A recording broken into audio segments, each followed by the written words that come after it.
saying, fool me once, shame on you. Fool me twice, shame on me. Hello and welcome to Justice. I'm Judge Jeanine Pirro. Thanks for being with us tonight. It starts with the NSA does not collect any type of data at all on millions of Americans. To, well, sometimes we do, but don't worry, we don't read emails or listen to phone calls of Americans.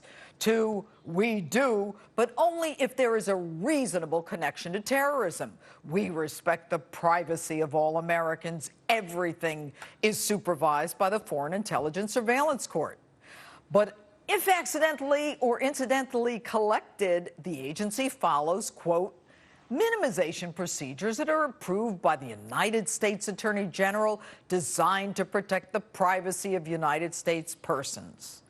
Now, the operative word in that statement, there is not that they don't collect it, but that their minimization or removal procedures are approved by the United States Attorney General. Oh, I feel better. The same Attorney General who also lied in front of Congress about investigating reporters, in over his head, Eric Holder. And this week, the NSA can monitor 75% of all American internet traffic, and it does retain written content of emails between citizens within the U.S. But any mistakes where your privacy are violated are due to training errors. Really? Was Edward Snowden a training error? You know, the guy you call a traitor, who you can't convince Russian President Putin to return to you, who has you over a barrel on the liar thing. But not to worry, all is supervised by FISA. Well, not really. We now know tens of thousands of emails between Americans with no connection to terrorism are being collected. But if there's no connection to terrorism, why isn't the FISA court stopping it? 2 years ago, Mr. President, you said the NSA was working with FISA to enhance protections. Really? In no time, a FISA court judge writes, quote, for the first time, the government has now advised the court of the volume and nature of the information it's been collecting, which is fundamentally different from what the court had been led to believe. Now, when I was a judge, if someone lied to me on something of such a serious nature, their butts would be personally chaperoned to the local lockup courtesy of yours truly. Yet 2 years later, the chief judge now says that the FISA court actually lacks the tools to independently verify when and how often government surveillance breaks the court rules that aim to protect privacy. I guess the beat goes on. The beat goes on. The beat goes on. Drums keep pounding a rhythm to the brain. La-da-da-da-dee. La-da-da-da-da. But the beat doesn't just go on for the NSA. The red line for chemical weapons has its own beat. A year ago, Mr. President, you said the use or mere movement of chemical weapons by Syria would cross your red line. In April, it's confirmed that the Syrian government had used chemical weapons. You, in full paper tiger mode, said that that was a game changer and signaled that the U.S. would supply the Syrian rebels with weapons, which of course never arrived. But the Muslim Brotherhood, they got their F-16s and armored tanks and $1.3 billion of our dollars. So this week, when dozens of corpses, including babies, bundled in white sheets without visible physical injury are lined up with a gray cloud overhead, all indications of chemical weapon use, you demur. We're checking it out. Now, lest there be any question, technology exists to easily confirm the use of chemical weapons. Mr. President, with all due respect, it seems your red lines are not only not red, they're a faint pink, turning into a green light. Didn't Prime Minister Netanyahu give you a primer when you tried to change the red line for Israel? But to prove the White House is never serious, when asked if you had a red line beyond which you would act against Muslim attacks on Egyptian Christians, your press secretary Josh Earnest joked. I didn't bring my red pen out with me today. Now, I hate when the greatest nation on earth works hard to prove its irrelevance on the world stage. What's with the bluster? No one respects us, no one fears us, we look weak, and we've lost our credibility. Why are you beating your chest when it's full of nothing but hot air? Why did you have to say last year and then again in April that the use of chemical weapons was a red line in the first place? Just like you said to Iran with its nuclear enrichment. You are not the president of the world. No one, including Assad now, is afraid of you.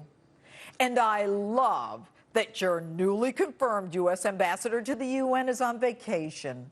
The woman's been on the job for 3 weeks. She flies from New York to L.A. to give a speech and then has the chutzpah to go on vacation.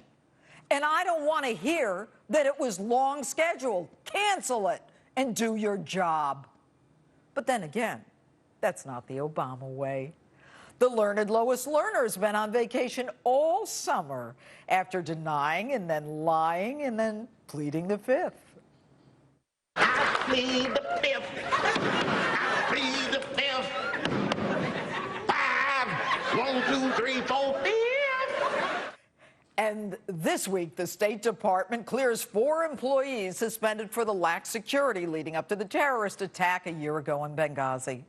Secretary of State John Kerry's staffers looked at the 4 employees, found no breach of duty, no disciplinary action taken, no firing.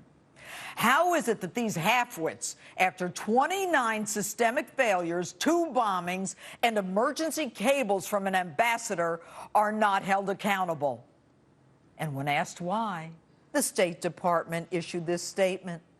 These are real people with real lives and real careers and real families, and we can't take action just to make ourselves feel better. Real people with real lives? Are you kidding? You know who were real people who had real lives? Ambassador Chris Stevens, Sean Smith, Ty Woods, and Glenn Doherty. And you, quote, can't take action to make us feel better? How about you make the families of the 4 massacres who paid the ultimate price feel better? How about you make members of the military who fear being left on the battlefield feel better? But the beat goes on.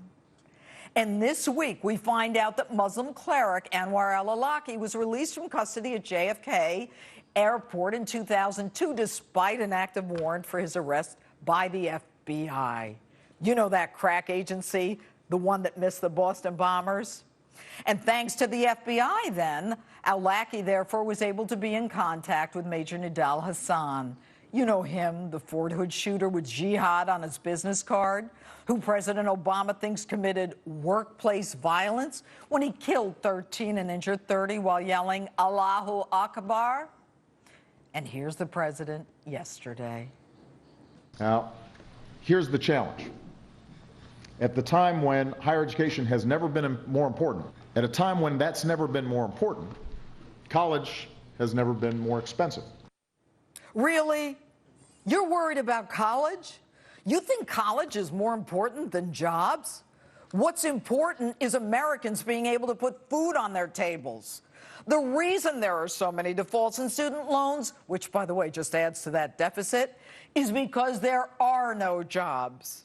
So, when caught in a bunch of lies about the NSA, when you're viewed as a paper tiger on the world stage, when no one is held accountable for the lax security and the deaths of 4 Americans on your watch, it's time to talk education, the classic Washington 2-step.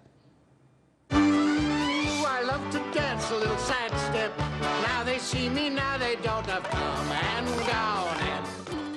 And this week, Bradley Manning, sentenced to 35 years for leaking classified documents, wants to be called Chelsea.